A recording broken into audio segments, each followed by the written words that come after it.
Հարգելիներս, յուրաքանչյուր տան տնտեսուհի ամեն օր մտածում է ինչ պատրաստի այսօր եւ ինչով զարմացնի եւ գոհացնի իր ընտանիքի անդամներին։ Ես այսօր որոշեցի կրկին իմ բաղադրատոմսերով կիսվեմ, թե ես ինչպես եմ պատրաստում, ինչ իմպրովիզներ եմ անում եւ տեսնենք ինչ կստանանք այսօր։ Յուրաքանչյուր հայ տնտեսուհի ունի իր համի գաղտնիքը,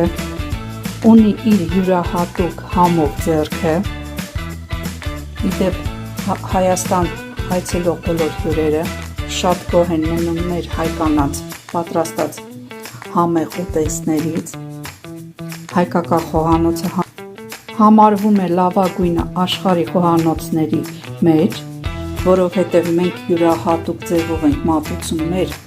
համեղ ուտեստները, սեր ու հոգի ենք մենք ներդնում մեր բոլոր ուտեստների մեջ, որի արդյունքում մենք ստանում ենք շատ համեղ, հիշվող անգամ նման ուտեստներ։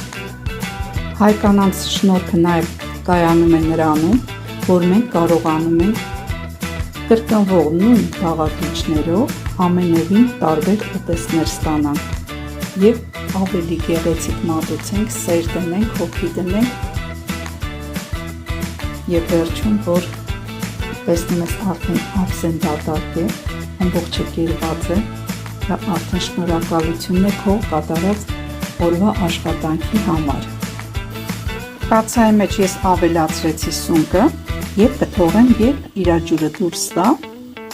մի փոքր կշոքե խաշվի, հետո կարակ կավելացնեմ։ Ահա հարգելիներս, տեսնում եք, թե որքան ջուր դուրս տվեց մեր սունկը։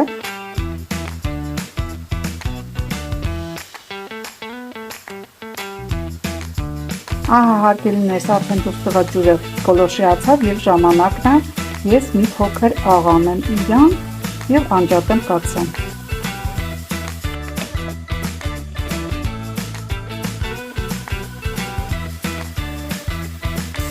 Կացան կրկին միացրեցի եւ կթողեմ մի փոքր տապակի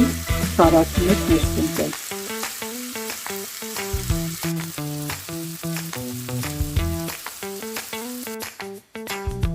Ահա նույն կացայի մեջ կարակ ավելացրեցի եւ կտապակեմ եւս կարտոֆիլներ։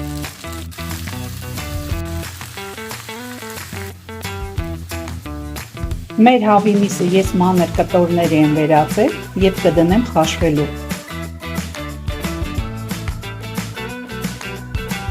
Հարգելիներս, ջեռոցի տապակի մեջ ես հավաքում եմ բոլոր բանջարեղենները,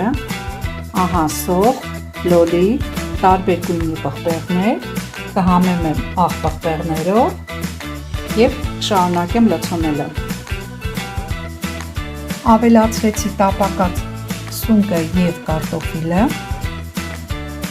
եւ ես նախընտրում եմ առատ հարկ կանաչի լինի բոլոր ուտեստներիս մեջ։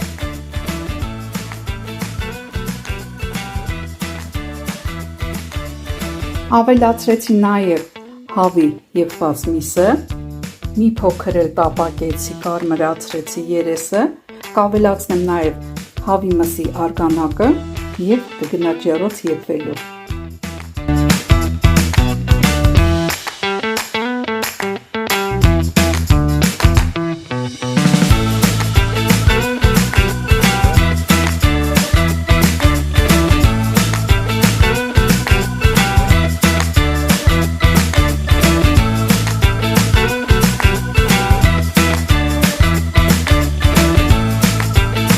Հարգելիներս, մեր համեղ ուտեստը արդեն պատրաստ է,